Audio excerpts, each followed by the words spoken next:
right, folks, it's the time of the show where we break down the games. Wild Card Weekend, World of Matchups went a resounding 6-0. I picked every single game correctly. Pretty much everything I said came to fruition. I'm feeling good. For the season, I have 179, 98, and 1. That's a pretty decent winning percentage, picking games, albeit just straight winners Sunday and Monday and whatever Saturday games there were, and against the spread on Thursday. I'm looking to get that percentage up a little bit higher next year, but we're starting off with a good wild card weekend. To come in and help me break these games down, I would like to introduce my good friend Zachary Murphy from the Breaking Down the Tape podcast, a.k.a. Mr. Papa Smurf. We are going to break this down. This is where the information is. Don't let yourself get played out there thinking that you have to watch some of these bigger networks to know what's going on. We live, eat, sleep, breathe, and screw sports at the Breaking Down the Tape podcast and World of Matchups. Ladies and gentlemen, welcome in Mr. Zachary Murphy. What up, my man? How you doing, brother? How's everyone doing We're today? Great, man. We appreciate you coming on. We know you're busy, got family, got jobs. We've been trying to get you on for a while, and so we appreciate having you in. Let's do the AFC games first, Zach. We're going to start with the Bengals at the Titans. You tell me who you think is going to win that game. You tell me why you think they're going to win that game. You tell me what you think the final score is. Oof. So this is a tough one, man. I mean, you got Derrick Henry's getting the start. I think that just came out earlier today. So I'm still not sure as far as their wide receiving core, how healthy they are. I know they were a little banged up towards the end of the season. But honestly, Joe Burrow and Jamar Chase, man, I don't know how anyone can look at the Bengals right now and not think they have more than a fighting chance. So despite how well the Titans have been playing, that defense is really good. Mike Vrabel has turned that team around. Ryan Tannehill's been doing enough, and honestly, even a little bit more than enough from what he's been asked of. So the Titans are going to give a good fight, but in all honesty, I've got Joe Burrow probably throwing 400 and something yards. Jamar Chase probably catching 120 of it, maybe for 2 touchdowns, and I've got the Bengals up over the Titans. Let's call it 37-34. Man, whoo! It got hot in here just now. I'll tell you, this is a game that I've struggled with all week. I don't care what anyone says. This is the hardest game of the slate to pick because they are resounding things on both sides that could easily come to fruition. So you take the Bengals. I flipped. I was on the Bengals train till yesterday. I am going to go with the Titans, and I'm going to tell you why. The Titans are a good team. They're a great team at home. Derrick Henry, like you said, the AP just said, he will be back. Now, the football Frankenstein could look one of two ways. But after seeing what Cam Akers has been able to do, I have no doubt in my mind that we're going to get the real Derrick Henry. Offensive line is good. I really like Mike Vrabel. This is a young group of kittens in Cincinnati who have been getting all the calls the last couple weeks. The Titans are rested. I think this is the week that you see them realize why they were the 1 seed. Now, I haven't liked the Titans really much this year. I picked Houston to beat the Titans week 7 to week 18. I did. But Burrow and Chase are going to do their thing. They're going to get theirs. Henry and Tannehill, they're going to get theirs. I think it boils down to what team plays better defense, and I think that's going to be the home team in Tennessee. I think it's really hard to rattle Joe Burrow, and I like the boatload of confidence that he does have, but sometimes that much confidence can be problematic, and I think it could bite you here. Ryan Tannehill has been bad all year, but Ryan Tannehill does something that I think a lot of people don't realize he does, and he does well. When it's third and long, when it's 3rd and goal, Ryan Tannehill's going to take off, and he's going to score. He does it all the time, and I don't see it being different here. I think the lack of playoff experience is going to come back, and it's going to bite Cincinnati here. I do think their studs play well. I don't think that people recognize that Tennessee's secondary has played well this year for what everyone thought was going to be a bad secondary. And so I'm taking the Titans in a nail-biter. And I do think there will be less points in this game than people think because they're going to control the clock with Henry and keep Burr on the sidelines. Final score, Tennessee 27, Cincinnati 24. Next, I don't hate it. let's talk about what I think could be the game of the year. I think this could be better than the Super Bowl. My Kansas City Chiefs are playing at home versus the Buffalo Bills. What for me is like all the marbles. I think whoever wins this game will be favored throughout the end of the game, throughout the end of the year, excuse me. Papa Smurf, tell me your thoughts on this game and who you think is going to do what they need to do. Ooh, this is tough, man. I'm a New Yorker by nature. I lived in Missouri, so there's a little bit of affinity for both of these teams. Last year, what was it? The AFC Championship. The Chiefs beat the Bills, to go on to the Super Bowl. Stephon Diggs stayed out on the field and watched them celebrate and took that personally and is back this year with revenge. I don't know, man. It's hard not. I've got a lot of Bills Mafia friends. It's hard not to live on that hype train and not see what they're doing up there. But their run game scares me. I'm a big proponent of if your quarterback leads your team in rushing yards, you're going to be hard pressed to win the game or move on in the playoffs. So for me, He just said, folks, what he just said. yeah, for me, it comes down to Devin Singletary. And I'll tell you this, and I said it on our most recent episode, and I'll say it again here. If Devin Singletary can get 80-plus rushing yards and lead his team in rushing yards, the Bills win. If Devin Singletary cannot, and he cannot meet either one of those kind of stipulations, then the Chiefs win. I think this is going to be I think this would be crazy. I mean, Bills defense is really good. Chiefs defense has been playing good. This is hard. I know I have to eventually stand on one side or the other here. Oh, you've been waiting all week for this. Give me the Bills. Oh, I can't believe I said that out loud. Give me the Bills. I'll take my division rivals, the Bills, in a 30-24 win over the Chiefs. Wow. Yeah. I love the fact that tough. we're on other sides of the fence. I don't like when I bring people on and we both agree. It just makes for better media when we both have different takes. Sure. And so the Kansas City Chiefs are my team. I'm going to die on that hill. I don't care how good they are. I don't care how bad they are. When they bury me in my coffin, I want to be wearing a Patrick Mahomes jersey. This is just how it's going to go down for me. This game, to me, is a coin flip. I don't care what the spread says. I don't care what those media pundits say.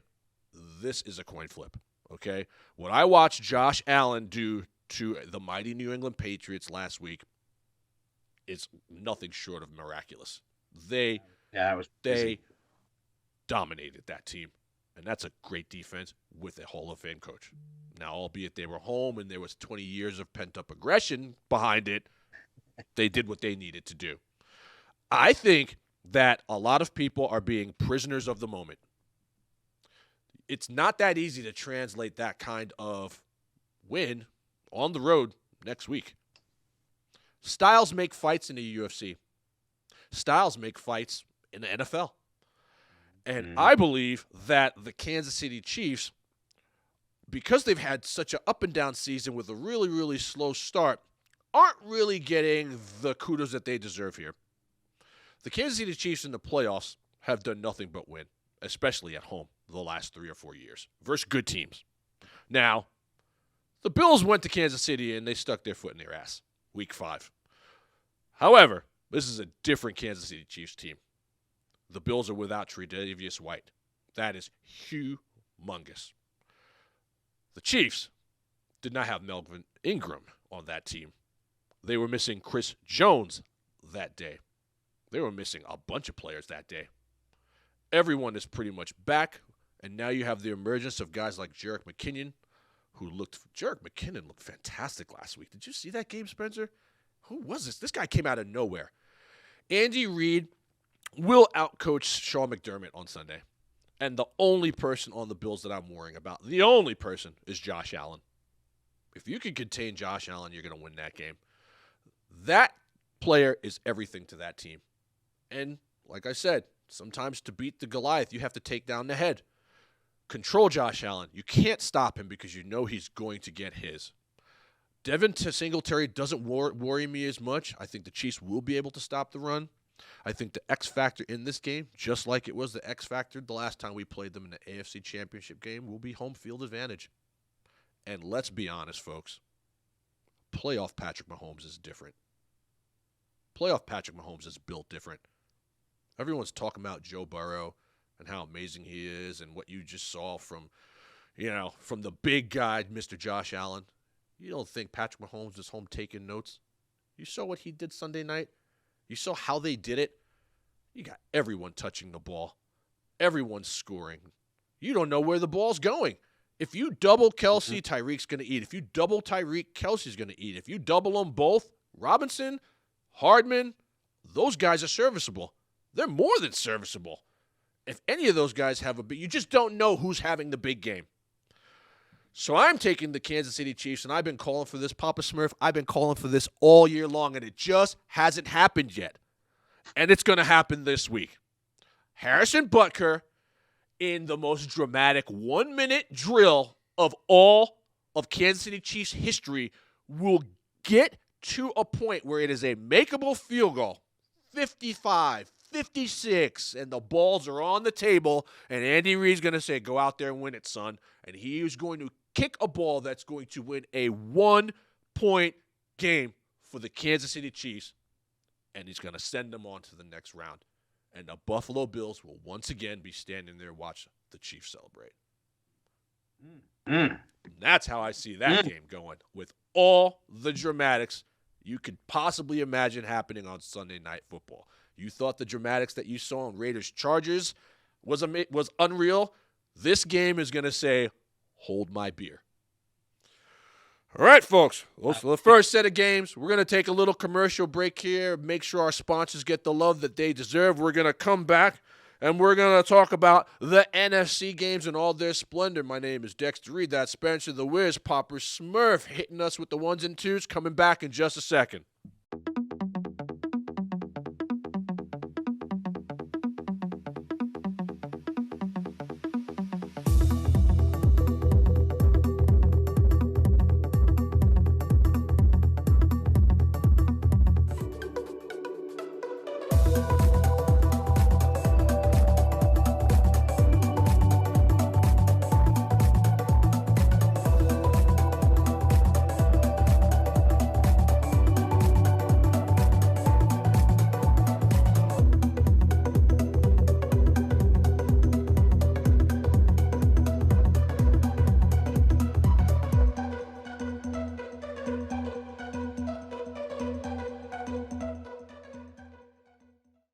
All right, folks, welcome back. It's time for the NFC. We showed the AFC a lot of love. I'm an AFC guy, but we'd be remiss if we didn't break down all the games because that's what World of Matchups is about. Myself, Spencer the Wiz, Papa Smurf, Breaking Down the Tape podcast can be found all over the place, folks.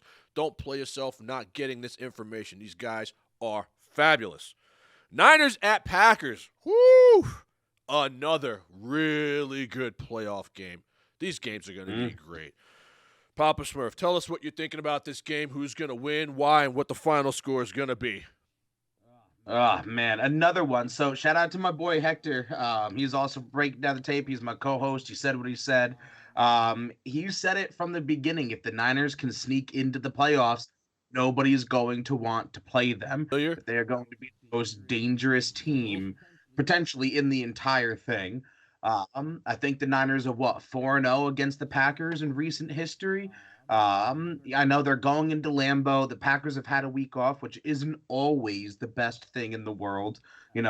Niners have been riding a hot streak. Jimmy G is Trent Dilfering his way through the playoffs. He's not losing you games, but he's also not winning them. Deebo Samuel is a whole grown man in every sense of the word.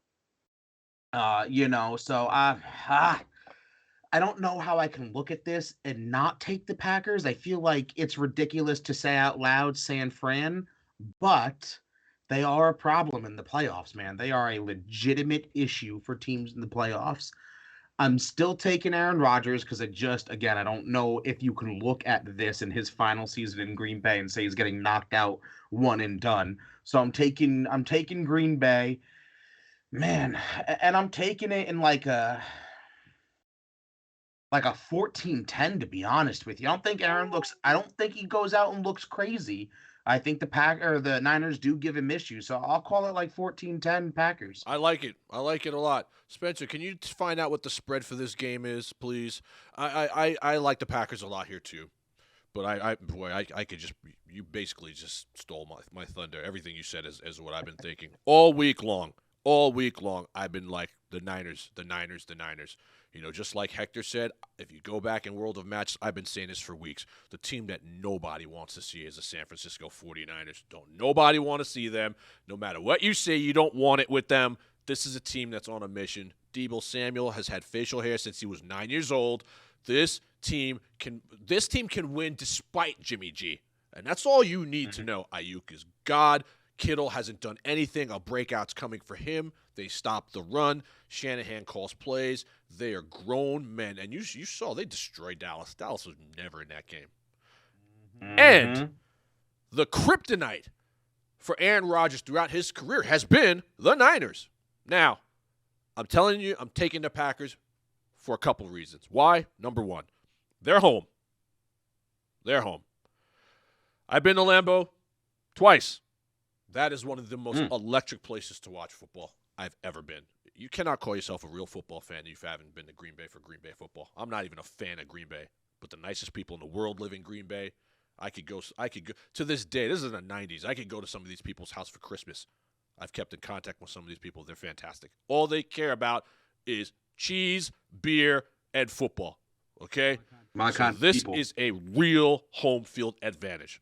That's number one. Number two, the Niners beat up on the Packers, but they do it in their stadium.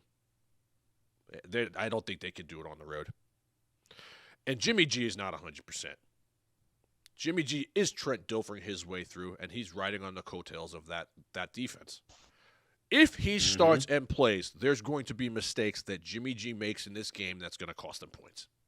I see at least one pick, maybe a fumble to go with it.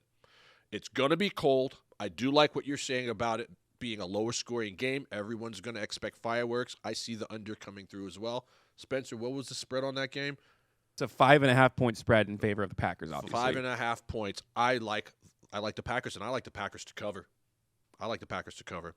Folks, Aaron Rodgers is not ending his career this way. Okay? Aaron Rodgers is going to the Super Bowl. We know this. It's happening. I don't care who it's against. They're going to find a way to do it. I think that people are sleeping on the muscle that the Packers have. A.J. Dillon's a grown-ass man, too. Let's not forget what he can do. Mm-hmm. He's an X factor in this. The San Francisco weakness is their secondary. So Devontae's going to eat. And Aaron Rodgers, broken toe and all, will take off. 3rd and 8, Aaron Rodgers, if everyone's covered, is running and putting his body on the line. And I think that this game is going to pull away late. And I think the Packers win this game and cover. When there's a chalk pick, that's a trendy pick, and everyone's on the bandwagon like the Niners are, it lasts for a while, but it's hard for it to go all the way to the Super Bowl. Especially this is a really tough ask. And if Jimmy G was 100% healthy, I'd feel a lot better about it, but he's not. There were rumblings coming out this week out of San Francisco that he may not even play this week. So it's bad. Believe me, if he's out there was a couple needles that took place in the locker room. And so for those reasons alone, I know there's not really a second receiver in Green Bay. They really don't have a tight end. But somehow, some way, Aaron Rodgers and that team is going to cover the spread and win this game. And the Packer defense is going to have a say about it as well. My final is going to be 21-14. Green Bay just covers, and they move on to the next round. And I don't expect to see any rust from this team. This is the type of team that needed the rest, and I think they're going to be sharp, and I think they're going to beat the Niners up. Deebo will get his. Deebo's going to get his. But Lambeau Field in January is I give the Niners a 20% chance to win this game, and that's being generous. And finally, Rams at the Bucs. What an interesting game this one's going to be. A lot of different moving parts in this game. Who do you like to win this game? Why do you like them? And what do you think the final score is going to be? For any of our mutual fans, they have been hearing me scream this next phrase since literally the beginning of the season. It is Matt Stafford's season. It is his time. And I heard you just say Aaron Rodgers is going to the Super Bowl. And no, I don't think he is. I think Matthew Stafford and the LA Rams are going all the way.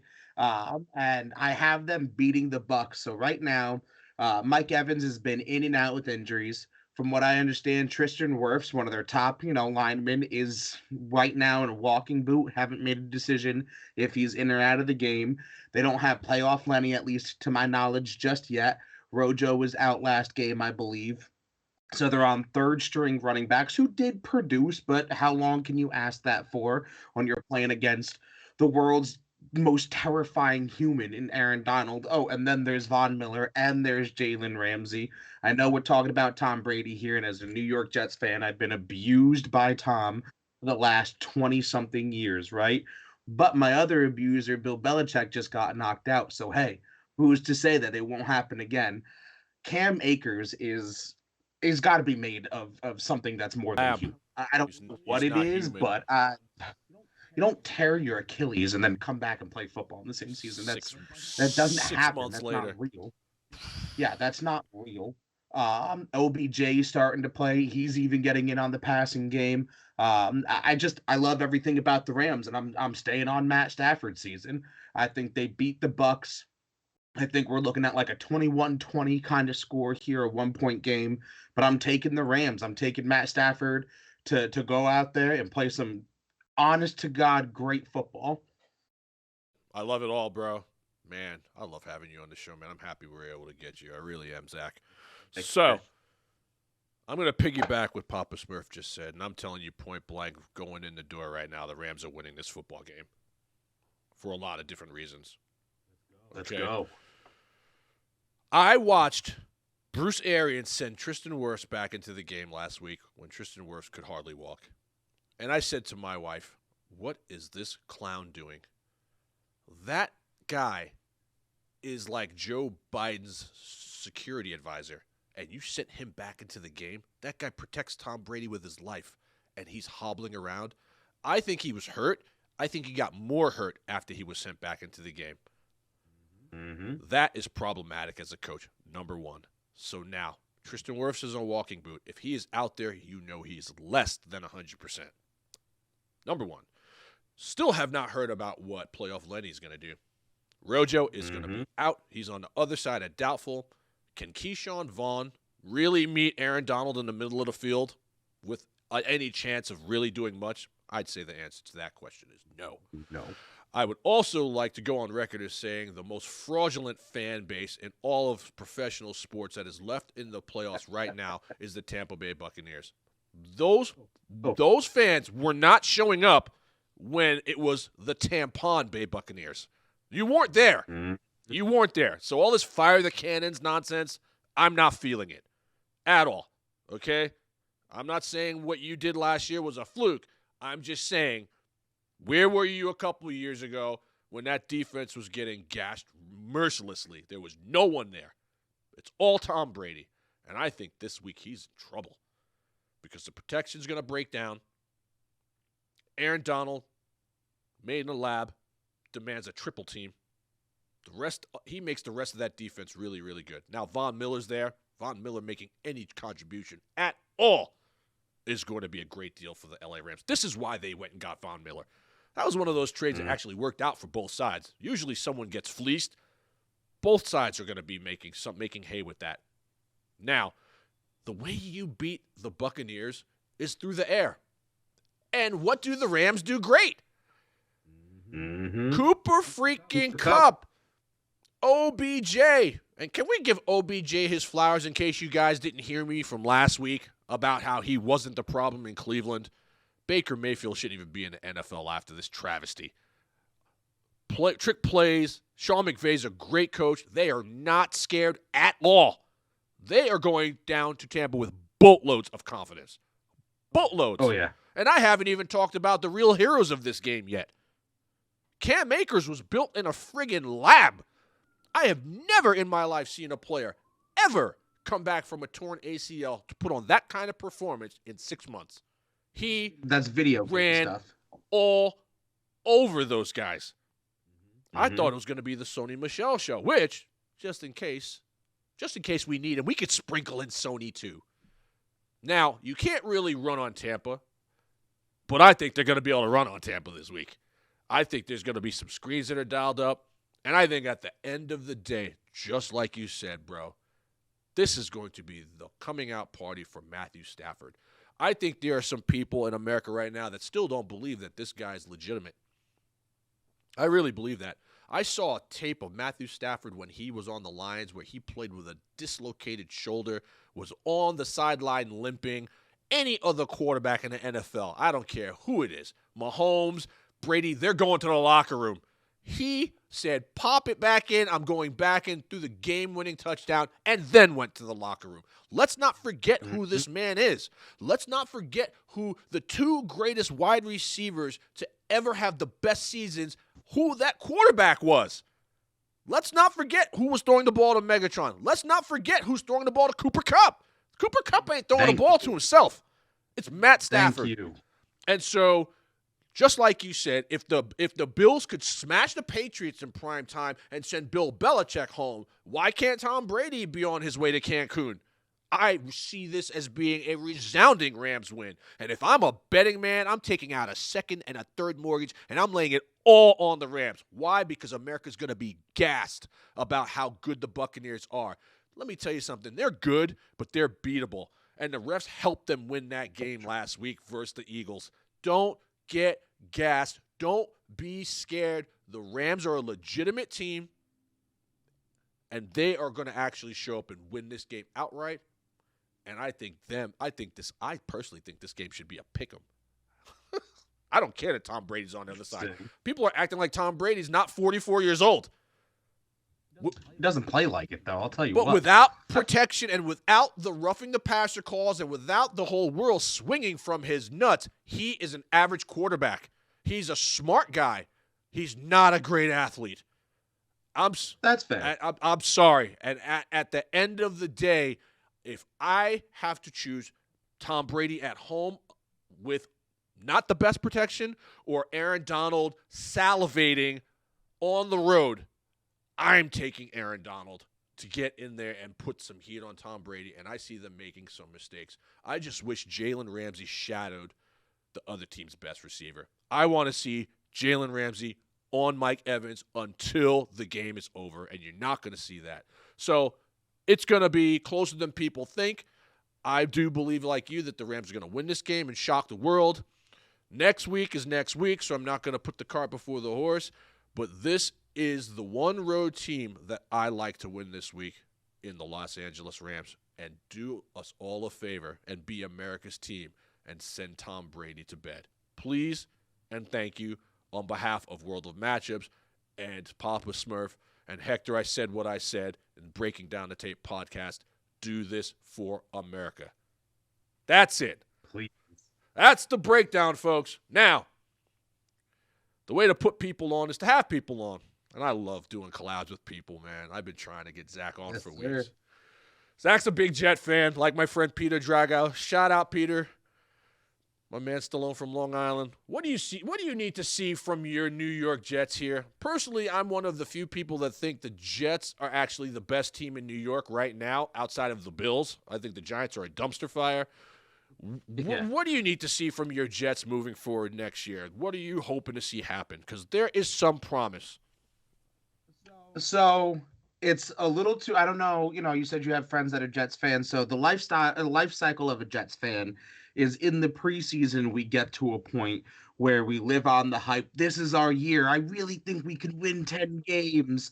And then 2 weeks in, we hate ourselves. And then we're like apathetic and angry for the rest of the season. And then we end the season just miserable because somehow the end of the season got worse. So right now, I'm in that ending life cycle, right? I'm in the miserable life cycle.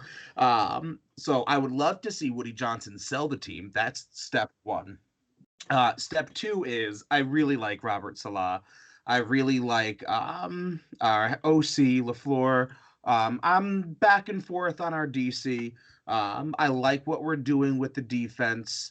If we Wilson? could, I do like Zach Wilson. He showed a lot of progression throughout the season. My biggest issue with him is he tries to wear the cape. He tries to be Superman too much, and that leads to him holding the ball too long. It leads to him trying to force the ball into spaces he really shouldn't. But if the worst knock I can have on my quarterback is he's overconfident, I mean, it's not the worst thing in the world. I'd rather overconfidence than Sam Darnold, who was scared. So I would like to see us get another lineman, because we've got a great backfield, a great running backfield with Carter. Perrine's kind of dropped off. He wasn't exactly where we wanted him to be, but Ty Johnson, Tevin Coleman, so if we can get a line that can block for Zach and pave the way for those guys, I'll be happy. I want me a DK Metcalf, what Denzel Mims was supposed to be, what we all were praying for him to be. And I don't know how somebody that big and that fast doesn't wind up being that, but he hasn't. So if I could get me like a true number one, Braxton Berrios, like your great value version of Cooper Kupp, which is not an insult. Barrios. I like Berrios. him, man. He's like a poor man's Hunter Renfro. That's what I'm saying, man. In the kick returns, he's electric. Kupp, Renfro, Berrios. Those are like the unheralded, librarian-looking wide receivers that get busy in the National Football League. I like Berrios a lot. So if we can get, like a big guy, a big deep field threat, to help open up Berrios underneath, that would make me happy. On the defense, injuries early in the season with Lawson, both Lawsons really hurt us. So if we can get back healthy with Lawson, both of them, and Rankins, CJ Mosley is a great middle linebacker. If we can get a good corner, I like Eccles and the other Michael Carter. I like them both, but I'd like to go out and get a veteran, a B plus kind of guy to help teach them and help spell them.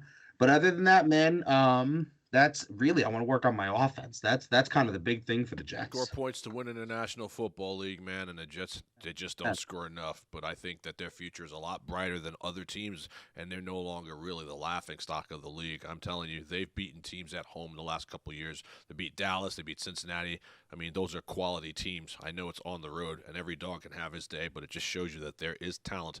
I'd like to see what Zach Wilson can do if he had a little bit more protection and another person to throw the ball to besides a guy like Jamison Crowder. So I like the breakdown, dude, and I'm looking forward to seeing what they do for you next year.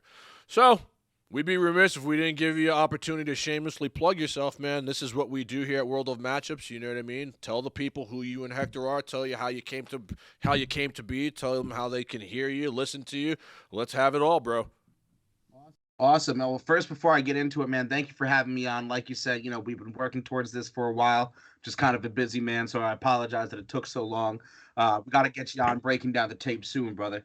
But yeah, so breaking down the tape came because I would get drunk a lot during Jets games and post a lot of angry statuses on Facebook. So a bunch of friends of mine were like, hey, you really gotta, you gotta do a podcast. You gotta have people listen to you get drunk and mad about the Jets. I was like, nah, no one's gonna listen. So the pandemic hit and I didn't really care if anyone was listening. I did it for me. A lifelong friend of mine, Hector, was there from day one, encouraging me and telling me what he thought and giving me advice and stuff. So I was like, hey, man, it's kind of boring talking to myself. Why don't you join me? And then it just kind of took off from there. So, yeah, grew up right 2 houses down from me. So good friends. Recently moved away, which stinks, but that's all right. I still see him. He's still on. But yeah, you can find us on Spotify, Pandora, Apple Podcasts. We're on YouTube. I want to start doing some more stuff on YouTube. I'm like a season recap for the Jets and stuff like that. Find us on Facebook, Instagram, TikTok. I'm on TikTok all the time, Twitter. Fire, folks. Thank Sports, you. too, Yeah. not just NFL. Just so you guys know, like, this is an NFL show, not to cut you off, bro, but, like, all sports. Breaking Down the Tape spans all major sports, so don't play yourself wishing you knew what was happening because, like, this guy will talk about golf if he has to. It's fantastic. Amen. You're 100% right. We are sports junkies. Little aside, I'm such an addict for sports that when the pandemic was at its height and we had everything shut down in the U.S., I would wake up at like 2 or 3 o'clock in the morning so I could watch Korean baseball. Like I need sports in my life. So Me and please. Spencer, real sports degeneracy. Oh yeah. There's no other way to be I about agree, it. Though. man. I scouted Asia So- Wilson in women's college basketball before she came to the Aces. That's my my breadth of I'll junkiness. go watch a Vegas Aces game. I'll watch 2 roaches race. I mean, I don't know. Amen. That's just kind of who Amen. I am. It's just a Amen, bro. If it's sports on, my poor daughter's like, Daddy, this isn't football. I'm like, I don't care. It's sports. I don't care if Don't it's matter. competitive ping pong. Doesn't matter. We're watching sports. Well, cool, man. We want to thank you so much from the bottom of our hearts having you on. You know, like I said earlier, man, you want to get put people on, you know, get your followers, you get my followers. Doing these collabs is a lot of fun for me, and people get tired of hearing me talk, you know, and like you and Hector, that's kind of how I feel about me and Spencer. You know, it's kind of like a relationship that's kind of grown from day one, you know, from producer to friend, and now, like, me and Spencer literally could sit in the dark with a flashlight and just giggle about football. It's kind of ridiculous, but look, man, there's worse things that grown men could be out there doing. And so I really love it, and we appreciate having you. We look forward to collabing with you guys again. Good luck on your picks this weekend. Good luck with the Jets in the future. We've got each other's numbers. We're linked in all over social media. Let's definitely stay in touch. Ladies and gentlemen, Papa Smurf, Mr. Zach Murphy from Breaking Down the Tape podcast. We'll talk to you soon, bro. You take care of yourself. God bless you and your family.